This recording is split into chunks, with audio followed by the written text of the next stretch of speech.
Hello everyone, welcome to future point academy. Future point একাডেমিতে সবাইকে স্বাগত জানাই। তো আমরা তোমাদের যে কথাটা দিয়েছি গ্রাম পঞ্চায়েতের ব্যাচ চালু করার কথা, তো সেটা স্টার্ট হয়ে গেছে। আজকে থেকেই তার প্রথম ক্লাসটা যেটি আমি নিয়ে এসেছি সেটা হচ্ছে জিকে র্যাপিড ফায়ার, যেটা এপিসোড হিসেবে চলবে, এরকম করে চলতে থাকবে, ঠিক আছে? তো এখান থেকে আমি 30টি একদম বাছাই করা প্রশ্ন কিন্তু তোমাদের মাঝে নিয়ে এসেছি। তো কথা না বাড়িয়ে আমরা দেখি ক্লাসের দিকে ফোকাস করি, ঠিক আছে? তার আগে তোমাদের জানিয়ে রাখি আমাদের ফিউচার পয়েন্ট একাডেমির যে ক্লাস রুটিন সেটা আমি তোমাদের একটু শেয়ার করে দিই। তোমাদের ফিউচার পয়েন্ট একাডেমির যে ক্লাস রুটিন, যেটা সপ্তাহে 6 দিন থাকছে, যেখানে তোমরা জিকে 2 দিন পাচ্ছ, ম্যাথ 2 দিন পাচ্ছ, এবং বেঙ্গলি আর ইংলিশ কিন্তু তোমরা 1 দিন করে পাবে, ঠিক আছে? তো জিকে কিন্তু আমি করিয়ে দেবো তোমাদের, জিকে আমি করিয়ে দেবো সোমবার আর হচ্ছে শনিবার, ঠিক আছে? সোমবার আর শনিবার আমি তোমাদের জিকে করে দেবো। ম্যাথ থাকবে মঙ্গলবার আর থাকবে শুক্রবার, যেটা তোমাদের রাজা স্যার করিয়ে দেবেন, এবং বেঙ্গলি বুধবার নিতাই স্যার, ইংলিশ বৃহস্পতিবার আমি করিয়ে দেবো, ঠিক আছে? তো এই থাকছে তোমাদের ক্লাস রুটিনটা তোমরা দেখে নাও। আর তোমাদের প্রত্যেক দিন কিন্তু 2টার দিকে এটা আপলোড হয়ে যাবে, বোঝা গেল?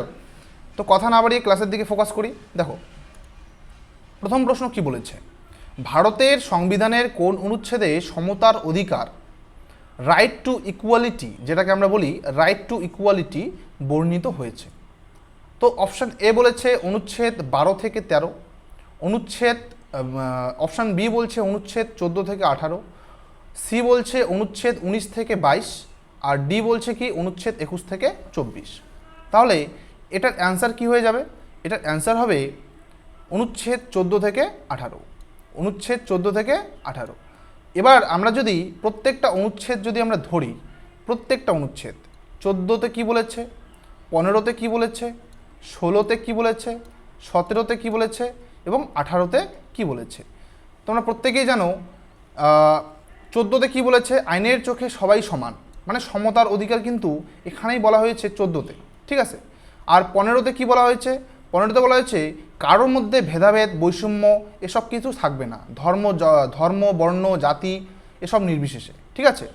16তে কী বলেছে, চাকরির ক্ষেত্রে কিন্তু সবাই সমান অধিকার পাবে, চাকরির ক্ষেত্রে সবাই সমান অধিকার পাবে। 17তে কী বলেছে, 17তে বলেছে অস্পৃশ্যতা নিয়ে, অস্পৃশ্যতার বিলোপ নিয়ে।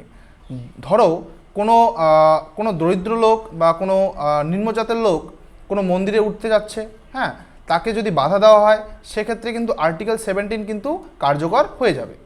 এবার আর্টিকেল 18 কি বলেছে, আর্টিকেল 18 বলেছে যে তোমরা কোনো রকমের খেতাব বলো, হ্যাঁ, বা পদবি বলো, ঠিক আছে, খেতাব বলো বা পদবি, এগুলোর কিন্তু বিলোপ হয়েছে সেখানে, ঠিক আছে? এগুলো কিন্তু তুমি রাখতে পারবে না।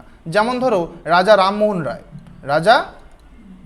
রায়, এই যে রাজা যে উপাধিটা আছে এইটা কিন্তু তুমি কিন্তু ধারণ করতে পারবে না, বোঝা গেল? দেখো এখানে বলেছে সমতার অধিকার ভারতের সংবিধানের অন্যতম গুরুত্বপূর্ণ মৌলিক অধিকার। তোমরা প্রত্যেকেই জানো এটি অনুচ্ছেদ 14 থেকে 18 পর্যন্ত বিস্তৃত। এখানে আইনের দৃষ্টিতে সমতা, বৈষম্য নিষিদ্ধকরণ, সরকারি চাকরিতে সমান সুযোগ, অস্পৃশ্যতা বিলোপ এবং উপাধি বিলোপের কথা কিন্তু বলা হয়েছে। নেক্সট কি বলেছে, 73তম সংবিধান সংশোধনী কার্যকর হয় কবে? 73তম সংবিধান সংশোধনী কার্যকর হয় কবে? অপশান এ বলেছে 24 এপ্রিল 1993, অপশান বি বলেছে 26 January 1993, option C 15 August 1992, option D 2 October 1993। এখানে অ্যান্সার কোনটা হয়ে যাবে? এখানে অ্যান্সার হয়ে যাবে অপশান এ 24 এপ্রিল 1993, ঠিক আছে? Option A 24 April. দেখো 73তম সংবিধান সংশোধনীর মাধ্যমে পঞ্চায়েত রাজ ব্যবস্থাকে সাংবিধানিক কিন্তু মর্যাদা দেওয়া হয়। সংবিধানে পার্ট 9, মনে রাখবে, সংবিধানে পার্ট 9 এবং একাদশ তফসিল, যেখানে 29টি বিষয় যুক্ত করা হয়, ঠিক আছে? প্রতি 5 বছরে পঞ্চায়েত নির্বাচন বাধ্যতামূলক কিন্তু করা হয়। প্রত্যেকটা 5 বছর অন্তর কিন্তু এই যে পঞ্চায়েত নির্বাচন সেটা কিন্তু বাধ্যতামূলক করা হয়। মনে রাখবে 24 এপ্রিল প্রতি বছর জাতীয় পঞ্চায়েত রাজ দিবস হিসেবে পালিত হয়। আর একটা জিনিস মনে রাখবে, সবার প্রথম পঞ্চায়েতি রাজ যেটা চালু হয়েছিল সেটা হয়েছিল রাজস্থান। কোথায়? রাজস্থানে। ঠিক আছে, এই রাজস্থানের একটা জায়গা যার নাম ছিল কি নাগুর, নাগুর। হ্যাঁ, এই নাগুর জেলায় কিন্তু সর্বপ্রথম এই পঞ্চায়েতি রাজ চালু হয়ে যায়। ঠিক আছে, তারপর দেখো নেক্সট কি বলেছে, ভারতের প্রথম মহিলা মুখ্যমন্ত্রী কে ছিলেন?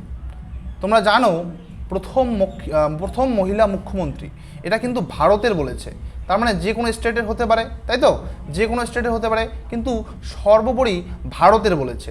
এবার অপশান এ আছে মমতা বন্দ্যোপাধ্যায়, অপশান বি আছে সুচেতা কৃপলানি, অপশান সি আছে সরোজিনী নাইডু, অপশান ডি আছে জয়ললিতা। তোমরা একটু ভেবে বলো কী হবে। এখানে অ্যান্সার হয়ে যাবে সুচেতা কৃপলানি। এখানে অ্যান্সার কী হয়ে যাবে? সুচেতা কৃপলানি। দেখো, সুচেতা কৃপলানি 1963 সালে, কত সালে? 1963 সালে উত্তরপ্রদেশের মুখ্যমন্ত্রী হন। মনে রাখবে এই স্টেটের কথাটা কিন্তু মনে রাখবে, উত্তরপ্রদেশ। সুচেতা কৃপলানি যে ছিলেন তিনি উত্তরপ্রদেশের কিন্তু মুখ্যমন্ত্রী হন। কোথাকার? উত্তরপ্রদেশ। এবং তিনি ভারতের প্রথম মহিলা মুখ্যমন্ত্রী। তিনি স্বাধীনতা সংগ্রামী এবং সংবিধান সভারও কিন্তু সদস্য ছিলেন। এবার এখান থেকে কিন্তু মনে রাখার বিষয়, দেখো প্রথম মহিলা মুখ্যমন্ত্রী তাহলে সুচেতা কৃপলানি হয়ে গেল, প্রথম মহিলা রাজ্যপালকে তাহলে সেটা হবে সরোজিনী নাইডু, আর প্রথম মহিলা প্রধানমন্ত্রীকে সেটা হবে ইন্দিরা গান্ধী। এগুলো কিন্তু মোস্ট ইম্পর্টেন্ট তোমাদের গ্রাম পঞ্চায়েত পরীক্ষার জন্য, হ্যাঁ, এবং ডাব্লিউবিপির জন্য কিন্তু ভেরি ইম্পর্টেন্ট। এগুলো কিন্তু তোমরা অবশ্যই নোট ডাউন করে রাখবে। বোঝা গেল? তারপরে দেখো নেক্সট কি বলেছে, মৌলিক কর্তব্য যেটাকে আমরা কি বলি? ফান্ডামেন্টাল ডিউটিস, তাই তো? ফান্ডামেন্টাল ডিউটিস কোন সংবিধান সংশোধনীর মাধ্যমে যুক্ত হয়? বলো, কোন সংবিধান সংশোধনীর মাধ্যমে যুক্ত হয় এই মৌলিক কর্তব্য? আমরা জানি মৌলিক ফান্ডামেন্টাল রাইটস, একটা হচ্ছে কি ফান্ডামেন্টাল রাইটস, তাই তো? আর এটা হলো কি ফান্ডামেন্টাল ডিউটি। যেটা ফান্ডামেন্টাল রাইটস সেটা হচ্ছে আমাদের মৌলিক অধিকার। তারপরে যেটা আসে সেটা কি ডিপিএসপি যেটা নির্দেশাত্মক নীতি। হ্যাঁ, এগুলো কিন্তু আমি তোমাদের যে ফাউন্ডেশন ব্যাচ যেটা আমরা চালু করেছিলাম চাণক্য ফাউন্ডেশন ব্যাচ হিসেবে, সেখানে কিন্তু আমি এগুলো আলোচনা করেছি। তোমরা যদি চাও আর কি সেই ব্যাচে কিন্তু গিয়ে দেখতে পারো। ঠিক আছে, সেই ব্যাচে কিন্তু তোমরা দেখতে পারো একদম ফ্রি অফ কস্টে। ঠিক আছে, কি বলেছে বলো, কততম?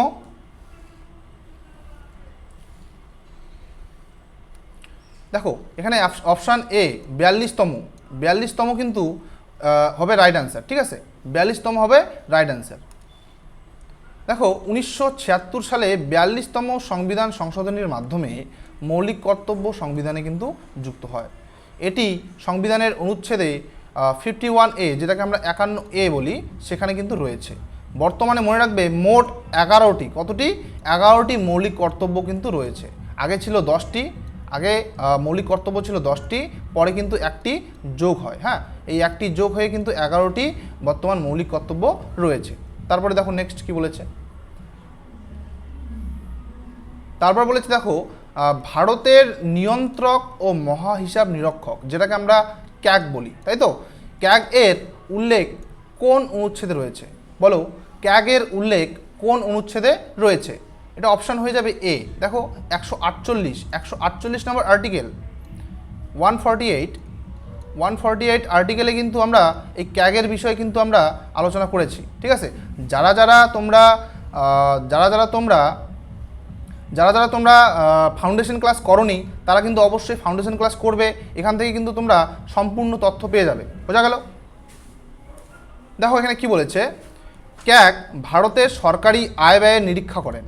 এই সংবিধানের পদটির উল্লেখ অনুচ্ছেদ হচ্ছে 148-এ। ঠিক আছে, ক্যাগে ভারতে সরকারি অর্থব্যবস্থার রক্ষক বলা হয়। এটা কিন্তু খুব ইম্পর্টেন্ট। ক্যাগকে কি বলা হয়? ক্যাগকে বলা হয় ভারতের যে সরকারি অর্থব্যবস্থা তার কিন্তু রক্ষক বলা হয় এই ক্যাগকে। ঠিক আছে, এটা কিন্তু মোস্ট ইম্পর্টেন্ট। তোমরা কিন্তু অবশ্যই এগুলো কিন্তু খাতায় নোট ডাউন করে রাখবে। তারপর দেখো, তারপর প্রশ্ন বলছে কি, ভারতের দীর্ঘতম জাতীয় সড়ক কোনটি? ভারতের দীর্ঘতম জাতীয় সড়ক কোনটি? বলো, ভারতের দীর্ঘতম জাতীয় সড়ক কোনটি? Option A NH16, option B NH27, option C NH44, option D NH19। এখানে সঠিক উত্তর হয়ে যাবে অপশান সি NH44। NH44। দেখো NH44 ভারতের দীর্ঘতম জাতীয় সড়ক। এটি জম্মু কাশ্মীরের শ্রীনগর থেকে তামিলনাড়ুর কন্যাকুমারিকা পর্যন্ত বিস্তৃত। মনে রাখবে এর দৈর্ঘ্য প্রায় 3745 কিমি। ঠিক আছে, একদম উপর থেকে, একদম জম্মু কাশ্মীর থেকে একদম ভারতের কন্যাকুমারিকা পর্যন্ত কিন্তু বিস্তৃত এই রাস্তাটি। হ্যাঁ, এই রাস্তাটির নাম কি? NH44, national highway 44। বোঝা গেল? নেক্সট দেখো কি বলছে। নেক্সট যেটা কোশ্চেন আছে, পশ্চিমবঙ্গে পঞ্চায়েত ব্যবস্থা কত স্তর বিশিষ্ট? কত স্তর বিশিষ্ট বলো? পশ্চিমবঙ্গে পঞ্চায়েত ব্যবস্থা কত স্তর বিশিষ্ট? দেখো অপশান এ আছে 2 স্তর, অপশান বি আছে 3 স্তর, অপশান সি আছে 4 স্তর, আর অপশান ডি আছে 5 স্তর। তাহলে অ্যান্সার কোনটা হয়ে যাবে? দেখো এখানে অপশান বি যেটা 3 স্তর। আমরা প্রত্যেকেই জানি যে পঞ্চায়েতি রাজ যেটা আছে সেটা ত্রিস্তরীয়, মানে 3টা স্তর আছে। হ্যাঁ, কি কি আছে তোমরা জানো প্রত্যেকেই। সে পঞ্চায়েত থাকে, পঞ্চায়েত সমিতি থাকে, আর কি থাকে? আর থাকে তোমাদের যেটাকে আমরা কি বলি, জেলা পরিষদ। এই দেখো এখানে দেওয়া আছে পশ্চিমবঙ্গে পঞ্চায়েত ব্যবস্থা 3 স্তরের, যেখানে গ্রাম পঞ্চায়েত থাকবে, পঞ্চায়েত সমিতি থাকবে, আর থাকবে জেলা পরিষদ। ঠিক আছে, এখন বর্তমান কিন্তু এটাই চলছে। এখন বর্তমান যেটা মণ্ডল হিসেবে বিবেচিত, এখানেও কিন্তু এটা কিন্তু শুরু হয়নি। যখন শুরু হবে তোমাদের অবশ্যই জানানো হবে। ঠিক আছে, এবার প্রশ্ন দেখো, প্রশ্ন নম্বর 8 কি বলেছে? ভারতের লৌহ মানব। ভারতের লৌহ মানব কাকে বলা হয়? ভারতের লৌহ মানব কাকে বলা হয়? সুভাষচন্দ্র বসু, সর্দার বল্লভভাই প্যাটেল, মহাত্মা গান্ধী নাকি জওহরলাল নেহরু? সুভাষচন্দ্র বসু, সর্দার বল্লভভাই প্যাটেল, মহাত্মা গান্ধী নাকি জওহরলাল নেহরু? এখানে অ্যান্সার কি হয়ে যাবে? অ্যান্সার বি হবে রাইট অ্যান্সার। সর্দার বল্লভভাই প্যাটেলকেই আমরা কি বলি? লৌহ মানব, আয়রন ম্যান অফ ইন্ডিয়া, তাই তো? কি বলি? আয়রন ম্যান অফ ইন্ডিয়া, তাই তো? আচ্ছা, এখান থেকে একটা প্রশ্ন আসতে পারে, তাকে সর্দার যে উপাধিটা দেওয়া হয়েছিল, কখন দেওয়া হয়েছিল, কবে দেওয়া হয়েছিল, কত সালে দেওয়া হয়েছিল? সর্দার উপাধি দেওয়া হয়েছিল 1928 সালে। মনে রাখবে 1928 সালে কিন্তু তাকে সর্দার উপাধি দেওয়া হয়েছিল। ঠিক আছে, মনে রাখবে বরদৌলি সত্যাগ্রহ, বরদৌলি সত্যাগ্রহে কিন্তু তিনি যুক্ত ছিলেন। হ্যাঁ, সেখানেই কিন্তু তাকে এই সর্দার উপাধি কিন্তু দেওয়া হয়। বোঝা গেল? এবার দেখো প্রশ্ন 9 কি বলছে? সংবিধানের খসড়া প্রণয়ন কমিটির সভাপতি কে ছিলেন? অপশান এ বলছে Jawaharlal Nehru, option B doctor B R. Ambedkar, option C doctor Rajendra Prasad, option D Sardar Patel. Actually এটা সর্দার বল্লভভাই প্যাটেল। ঠিক আছে, তো তোমরা বলো কোনটা হবে? দেখো যারা তোমরা তো এটা রেকর্ডেড চলছে, যারা দেখছো ভিডিওটি, তারা কিন্তু অবশ্যই কমেন্টে কিন্তু অ্যান্সারগুলো কমেন্ট করে জানাবে। ঠিক আছে, আমি পরে দেখে নেব তোমরা কে সঠিক উত্তর দিতে পেরেছো। ঠিক আছে, তো সংবিধানের খসড়া প্রণয়ন কমিটির সভাপতি হলেন ডক্টর বি.আর. আম্বেদকর। ডক্টর বি.আর. আম্বেদকর ছিলেন সংবিধানের খসড়া কমিটির সভাপতি। ডক্টর ভীমরাও রামজি আম্বেদকর ছিলেন ড্রাফটিং কমিটি। মনে রাখবে এই ড্রাফটিং কমিটি কিন্তু খসড়া কমিটি, ঠিক আছে, এর সভাপতি ছিলেন। তাই তাকে ভারতীয় সংবিধানের প্রধান স্থপতি, যেটাকে আমরা কি বলি, chief architect of the Indian constitution বলা হয়। কাকে বলা হয়? ডক্টর ভীমরাও রামজি আম্বেদকর, মানে বি.আর. আম্বেদকরকে। বোঝা গেল? তারপরে দেখো প্রশ্ন, ভারতের নির্বাচন কমিশনের উল্লেখ সংবিধানের কোন অনুচ্ছেদে রয়েছে? নির্বাচন কমিশন, মনে রাখবে এই নির্বাচন কমিশনের উল্লেখ কোন অনুচ্ছেদে রয়েছে বলো?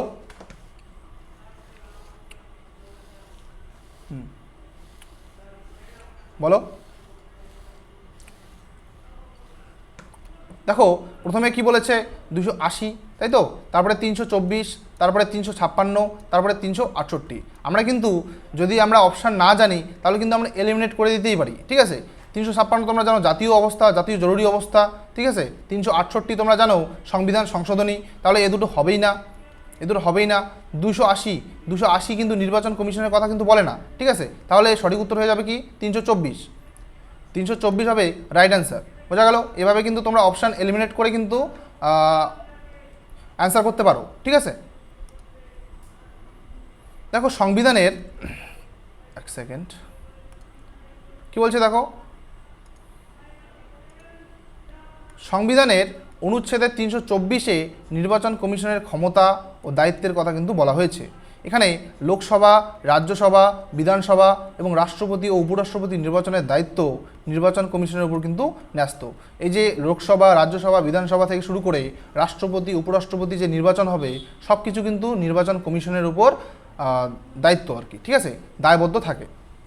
তারপরে দেখো, আচ্ছা আমাদের যে চাণক্য ফাউন্ডেশন ব্যাচ, যারা রুটিন জানো না তাদের মধ্যে একটু আমি এটা আলোচনা করে দেই, ঠিক আছে?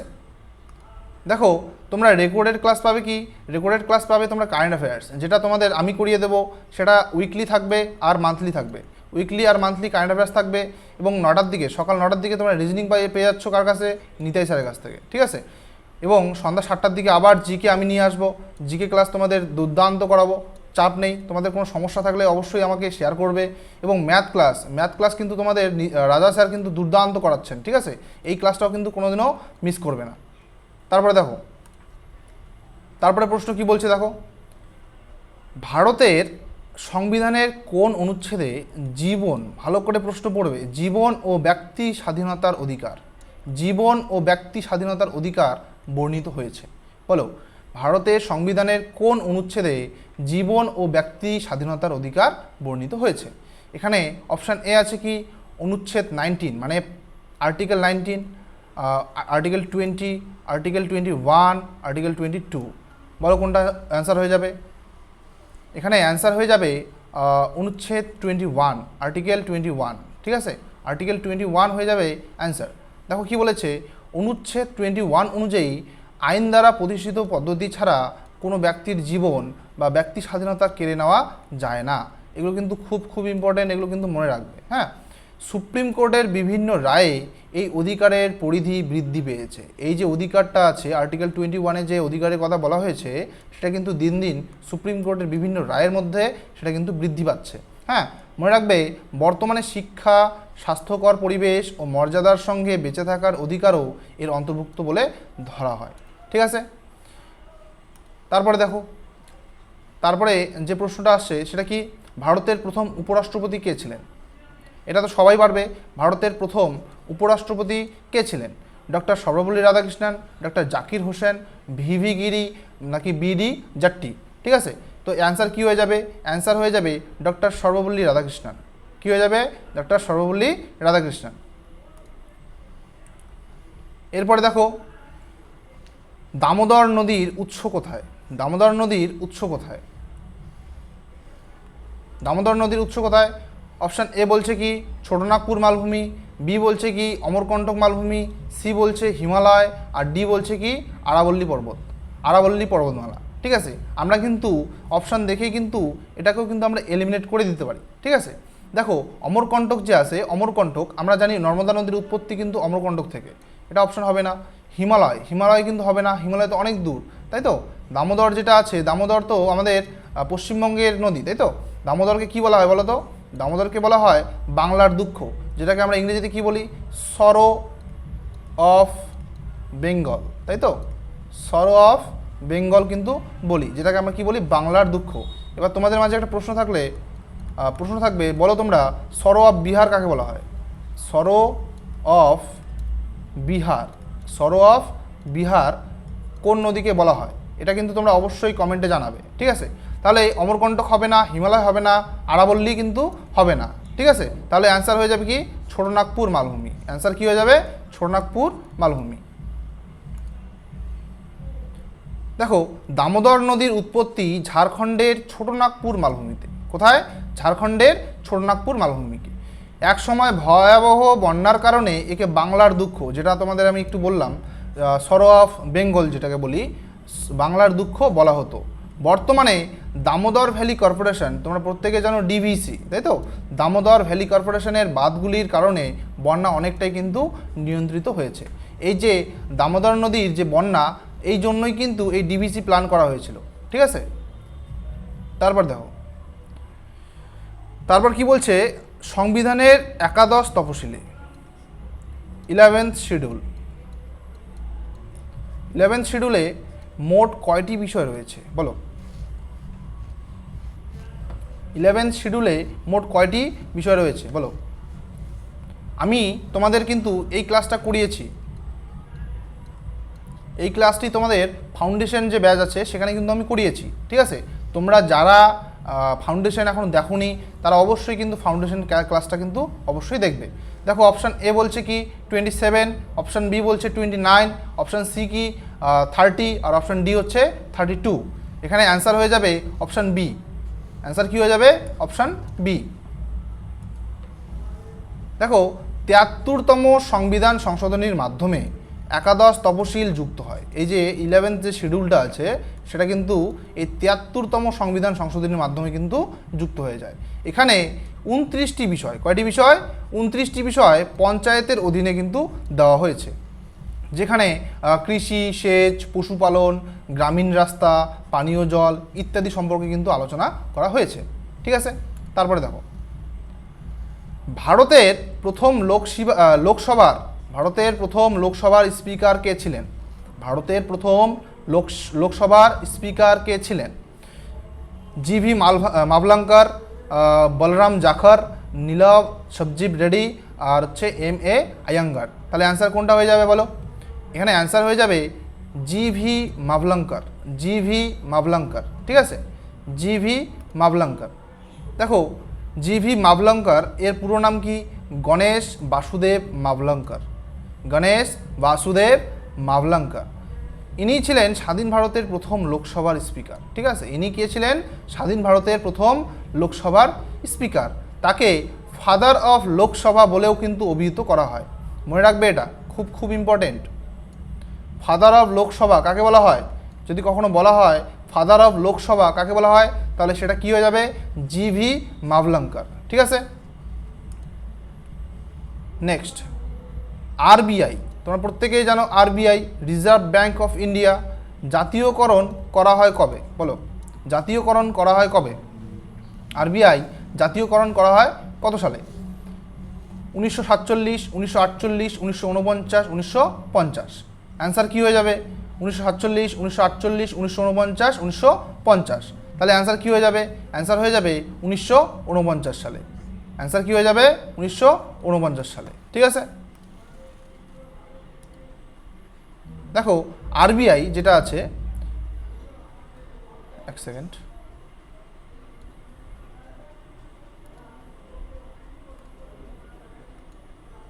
আরবিআই কিন্তু প্রতিষ্ঠিত হয় 1 এপ্রিল 1935 মানে 1935 সালে, এবং 1 জানুয়ারি 1949 সালে, ঠিক আছে। এই আরবিআই যদি কখনো বলা হয় প্রতিষ্ঠিত হয়, তাহলে সেটা হবে কি 1 এপ্রিল 1935 সাল, মানে 1935-এ কিন্তু আরবিআই প্রতিষ্ঠিত হয়। এবার এটাকে যদি জাতীয়করণ করা বলা হয়, কি বলা হয়? জাতীয়করণ। এখানে কিন্তু তোমরা কনফিউজড হবে না, হ্যাঁ। জাতীয়করণ যদি বলা হয়, জাতীয়করণ করা হয় কত সালে? সেটা হবে 1 জানুয়ারি 1949 সালে, ঠিক আছে। ভারতের কেন্দ্রীয় ব্যাংক হিসেবে আরবিআই দেশের মুদ্রানীতি পরিচালনা কিন্তু করে থাকে, ঠিক আছে। তারপর দেখো, আনন্দমঠ। আনন্দমঠ উপন্যাসের রচয়িতা কে?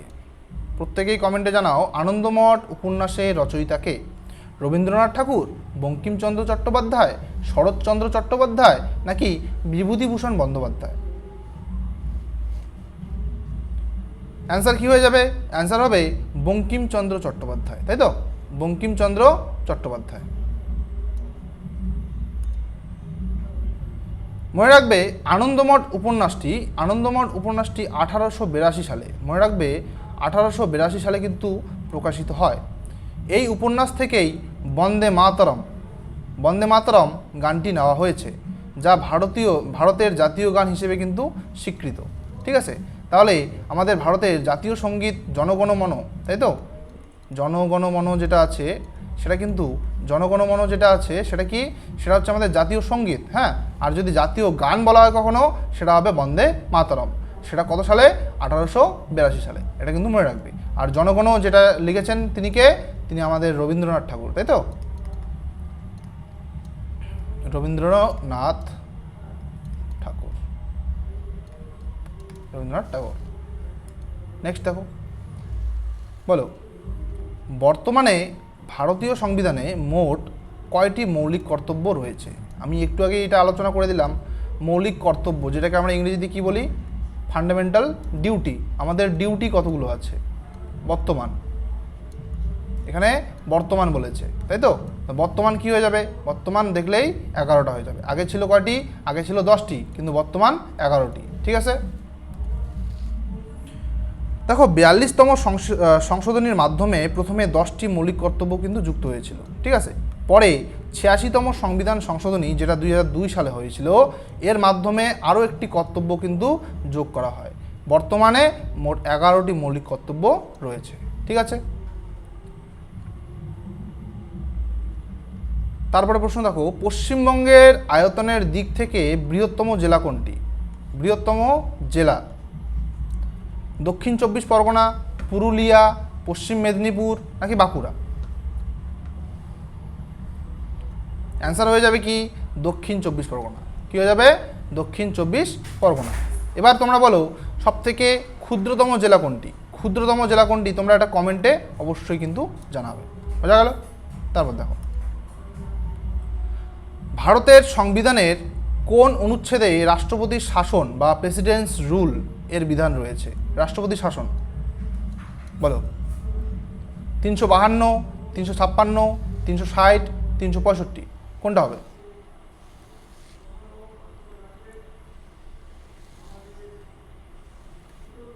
বলো। দেখো কোনো রাজ্যে সাংবিধানিক যন্ত্র, আচ্ছা কোথায় গেলাম, এক মিনিট অ্যান্সার না দিয়ে চলে গেছি। দেখো 356 হবে, এটা রাইট অ্যান্সার। ঠিক আছে, কোনো রাজ্যে সাংবিধানিক যন্ত্র ভেঙে পড়লে অনুচ্ছেদ 356 অনুযায়ী রাষ্ট্রপতির শাসন কিন্তু জারি করা যায়। এটি স্টেট ইমার্জেন্সি নামেও কিন্তু পরিচিত। ঠিক আছে, তোমরা মনে রাখবে 352 যেটা আছে সেটা কি? জাতীয় জরুরি অবস্থা। সেটা কি? জাতীয় জরুরি অবস্থা। আর 356 যেটা আছে সেটা কিন্তু রাষ্ট্রপতি শাসন। 356টাই কিন্তু রাষ্ট্রপতি শাসন। হ্যাঁ, আর 360-এ কী করা হয়? আর্থিক জরুরি অবস্থা। ঠিক আছে, এই তিনটে কিন্তু মোস্ট ইম্পর্টেন্ট, এগুলো কিন্তু তোমরা অবশ্যই মনে রাখবে। বোঝা গেল? তারপরে দেখো, ভারতের প্রথম সাধারণ নির্বাচন অনুষ্ঠিত হয় কোন সালে? ভারতের প্রথম সাধারণ নির্বাচন অনুষ্ঠিত হয় কত সালে? 1949-50, 1950-51, 1951-52, 1952-53। কমেন্টে জানাও সাধারণ নির্বাচন।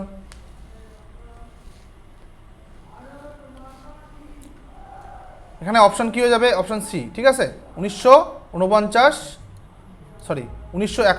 1952। ঠিক আছে, 1951 থেকে 1952 এই সালে কিন্তু সাধারণ নির্বাচন অনুষ্ঠিত হয়েছিল। ঠিক আছে, দেখো ভারতের প্রথম সাধারণ নির্বাচন 25শে অক্টোবর 1951 থেকে 21শে ফেব্রুয়ারি 1952 পর্যন্ত কিন্তু অনুষ্ঠিত হয়। মনে রাখবে 25শে অক্টোবর 1951 থেকে 21শে ফেব্রুয়ারি 1952 পর্যন্ত কিন্তু অনুষ্ঠিত হয়। এটি ছিল বিশ্বের বৃহত্তম গণতান্ত্রিক নির্বাচন। এটি কি ছিল? বিশ্বের বৃহত্তম গণতান্ত্রিক নির্বাচন। এই নির্বাচনের মাধ্যমে প্রথম লোকসভা গঠিত হয়। মনে রাখবে এই নির্বাচনের মাধ্যমেই কিন্তু প্রথম লোকসভা গঠিত হয় এবং জওহরলাল নেহরু স্বাধীন ভারতের প্রথম নির্বাচিত প্রধানমন্ত্রী হন। নির্বাচন করে তাকে কিন্তু প্রধানমন্ত্রী করা হয়। বোঝা গেল? তারপরে দেখো, ভারতের নেপোলিয়ান বা নেপোলিয়ান অফ ইন্ডিয়া নামে কে পরিচিত? চন্দ্রগুপ্ত মৌর্য, অশোক, সমুদ্রগুপ্ত নাকি হর্ষবর্ধন? এখানে অ্যান্সার কী হয়ে যাবে? দেখা মাত্র অ্যান্সার হয়ে যাবে, এটা হবে সমুদ্রগুপ্ত। সমুদ্রগুপ্তকে কী বলা হয়? কবিরাজ। এছাড়া কি বলা হয়? কবিরাজ কিন্তু বলা হয়। ঠিক আছে, তিনি কবিতা লিখতে খুব ভালোবাসতেন, তাই তাকে কবিরাজ বলা হয়। হ্যাঁ, এছাড়া মনে রাখবে সমুদ্রগুপ্তর যে একটা লিপি আছে যেখান থেকে আমরা সমুদ্রগুপ্তের কার্যকৃতির কথা শুনতে পারি আমরা, সেটা হচ্ছে কি? এলাহাবাদ প্রশস্তি। ঠিক আছে, এলাহাবাদ প্রশস্তি, যেটি লিখেছিলেন কে? লিখেছিলেন হরি সেন। হরি সেন। ঠিক আছে, তাছাড়া আর একটা জিনিস মনে রাখবে, সমুদ্রগুপ্তের একটা মুদ্রা ছিল যেখানে বীণা বাদনরত, মনে রাখবে বীণা বাদনরত, বীণা বাদনরত একটা ছবি আছে। হ্যাঁ, সেই মুদ্রাতে বীণা বাদনরত কিন্তু একটা ছবি আছে, এটা কিন্তু তোমরা অবশ্যই মনে রাখবে। দেখো কি বলেছে, ঐতিহাসিক ভিনসেন্ট স্মিথ, ঐতিহাসিক ভিনসেন্ট স্মিথ সমুদ্রগুপ্তকে কিন্তু নেপোলিয়ান অফ ইন্ডিয়া বলে কিন্তু অভিহিত করেন। প্রশ্ন আসতেই পারে যে সমুদ্রগুপ্তকে কোন ঐতিহাসিক নেপোলিয়ান অফ ইন্ডিয়া বলে অভিহিত করেছেন, সেটা হবে ভিনসেন্ট স্মিথ। তার এলাহাবাদ স্তম্ভলিপি, যেটা আমি এখনই আলোচনা করলাম, এলাহাবাদ স্তম্ভলিপি যেটাকে আমরা প্রয়াগ প্রশস্তি নামেও চিনি, এখান থেকে তার সামরিক সাফল্যের বিস্তারিত বিবরণ কিন্তু আমরা জানতে পারি। এই এলাহাবাদ স্তম্ভলিপিটি কে লিখেছেন, তার যে সভাকবি নাম ছিল কি, হরি সেন। ঠিক আছে, তারপর দেখো সংবিধানের কোন অনুচ্ছেদে নির্বাচন কমিশনের উল্লেখ রয়েছে। এটা মনে হয় একটু আগে আমরা পড়লাম, আই থিঙ্ক একটু আগে আমরা পড়লাম, বলো তোমরা কমেন্টে কিন্তু অবশ্যই জানাবে। হ্যাঁ, একটু আগে আমরা পড়লাম, রিপিট আসছে, তো এটা অ্যান্সার কি 324, তাই তো 324 রিপিট আসছে।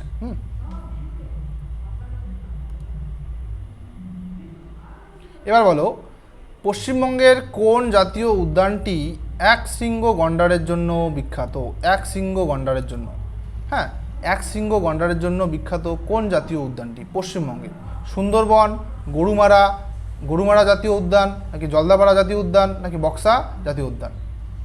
সুন্দরবন তোমরা কিসের জন্য বিখ্যাত বলো, প্রত্যেকেই জানো সুন্দরবন ম্যানগ্রোভ, তাই তো, ম্যানগ্রোভের জন্য বিখ্যাত।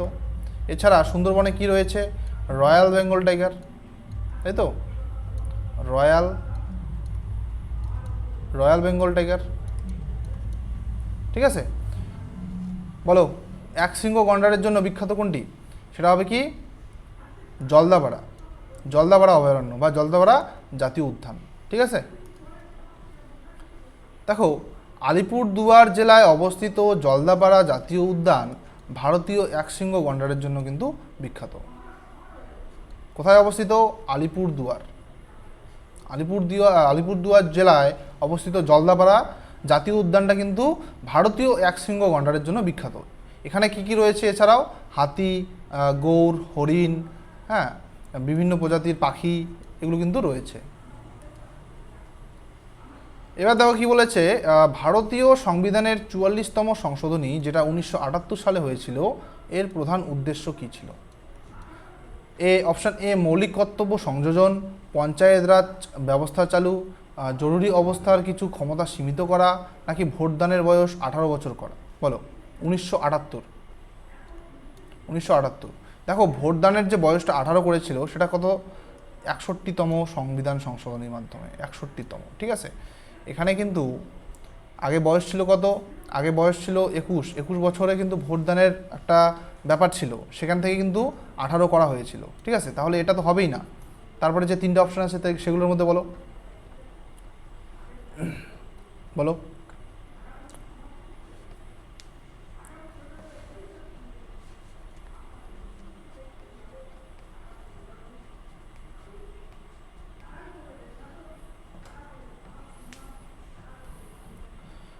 মৌলিক কর্তব্য তো হবেই না, মৌলিক কর্তব্য হবে না, পঞ্চায়েত রাজ চালু ব্যবস্থা এটাও হবে না। তাহলে এখানে কি হবে, এখানে জরুরি অবস্থার কিছু ক্ষমতা সীমিত করা, এটা কিন্তু অ্যান্সার হয়ে যাবে। বোঝা গেল। দেখো 1978 সালের 44তম সংবিধান সংশোধনীর জরুরি অবস্থার অপব্যবহারের রোধে গুরুত্বপূর্ণ কিন্তু একটা পরিবর্তন আনে। আমাদের যে জরুরি অবস্থা, এই জরুরি অবস্থা যা আছে, জরুরি অবস্থা তোমাদের একটু আগে বললাম 352, 356 আর হচ্ছে 360, তাই তো। এটা কি 352 জাতীয় জরুরি অবস্থা, 352, 356 হচ্ছে রাজ্য জরুরি অবস্থা, যেখানে রাষ্ট্রপতি শাসন হয়। ঠিক আছে, রাষ্ট্রপতি শাসন যেখানে হয় সেটা হচ্ছে রাজ্য। হ্যাঁ, আর 360 কি আর্থিক জরুরি অবস্থা। ঠিক আছে, এই তিনটে কিন্তু মোস্ট ইম্পর্টেন্ট, এগুলো কিন্তু মনে রাখতে হবে। বোঝা গেল। তবে তোমরা এটা মনে রাখবে 42তম যেটা আছে সেটা কি, সেটা হচ্ছে মৌলিক কর্তব্য। 42তম বললেই সেটা কি হবে, মৌলিক কর্তব্য, মানে ফান্ডামেন্টাল ডিউটি। 44তম যেটা সেটা কি, সেটা হচ্ছে জরুরি অবস্থা। 44তম বললেই সেটা কি হবে, সেটা হবে জরুরি অবস্থা। আর যেটা তোমাদের বললাম 61তম, যেটা ভোটদানের বয়স 21 থেকে 18 করা হয়েছিল। বোঝা গেল? তারপরে দেখো, ভারতের বৃহত্তম কফি উৎপাদনকারী রাজ্য কোনটি? ভারতের বৃহত্তম কফি উৎপাদনকারী রাজ্য কোনটি? কেরল, কর্ণাটক, তামিলনাড়ু নাকি অন্ধ্রপ্রদেশ? কেরল, কর্ণাটক, তামিলনাড়ু নাকি অন্ধ্রপ্রদেশ? এখানে অপশান কী হয়ে যাবে? কেরল হবে না, তাই তো? কর্ণাটক, তামিলনাড়ু, অন্ধ্রপ্রদেশ। এখানে কি হবে? কর্ণাটক। কফিতে কর্ণাটক। মনে রাখবে, কর্ণাটকের চেকমাগুলুর, ঠিক আছে? চেকমাগুলুর হচ্ছে কফি উৎপাদনে কিন্তু বিখ্যাত, ঠিক আছে? ভারতের মোট কফি উৎপাদনের প্রায় 70%, কত পার্সেন্ট? 70% কিন্তু কর্ণাটকে হয়, হ্যাঁ। আর কফি উৎপাদনে জেলাগুলি সবথেকে বেশি ইম্পর্টেন্ট কি? চেকমাগুলুরু, হ্যাঁ। এছাড়াও কোডাসু, হাসান। মনে রাখবে কিন্তু 70% কিন্তু কর্ণাটকেই হয় কফি উৎপাদন। বোঝা গেল? তারপর দেখো, ভারত ছাড়ো আন্দোলন, যেটাকে আমরা কি বলি? Quit India movement. এটা কত সালে শুরু হয়েছে? এটা কত সালে শুরু হয়েছে? তোমরা প্রত্যেকেই জানো ভারত ছাড়ো আন্দোলন 1942 এই সময় চালু হয়েছিল। কিন্তু কত তারিখে চালু হয়েছিল সেটা কিন্তু জানো না, অনেকেই জানো না, হ্যাঁ। তো বলো, 9 আগস্ট, 8ই আগস্ট, 15ই আগস্ট নাকি 26শে জানুয়ারি? বলো, 9 আগস্ট, 8ই আগস্ট, 15ই আগস্ট নাকি 26শে জানুয়ারি? 1942 সাল, সেটা প্রত্যেকেই জানো। 9 আগস্ট, 8ই আগস্ট নাকি 15ই আগস্ট নাকি 26শে জানুয়ারি? তো সেটা অ্যান্সার কী হয়ে যাবে? 9 আগস্ট, তাই তো? 9 আগস্ট ভারত ছাড়ো আন্দোলন কিন্তু চালু হয়। দেখো দেখো এখানে কি বলছে?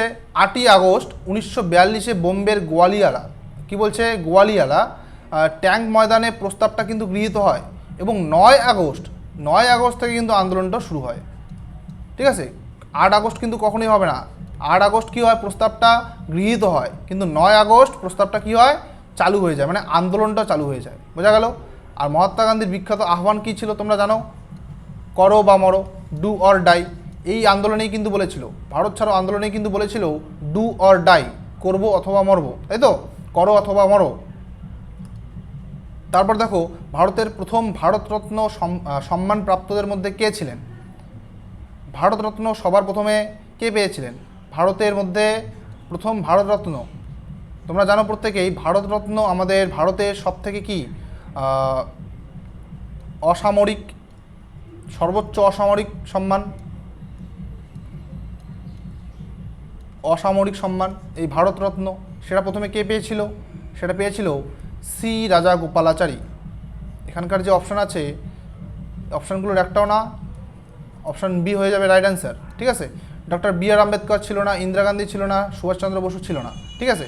সি রাজাগোপালাচারী, যেটার নাম কি? চক্রবর্তী রাজা গোপালাচারী। তিনি কিন্তু প্রথম ভারতরত্ন পেয়েছেন। এর সাথে কিন্তু আরও দুজন পেয়েছেন, এর সাথে কিন্তু আরও দুজন পেয়েছিলেন। বোঝা গেল? দেখো, 1954 সালে প্রথম ভারতরত্ন পান সি রাজাগোপালাচারী, এরপরেই ডক্টর সর্বপল্লী রাধাকৃষ্ণন, তারপর ডক্টর সিভি রমন। এই তিনটা নাম কিন্তু মনে রাখবে, এরাই কিন্তু প্রথম পান। কত সালে? 1954 সাল, সালটাও কিন্তু মনে রাখবে। বোঝা গেল? তারপরে দেখো নেক্সট,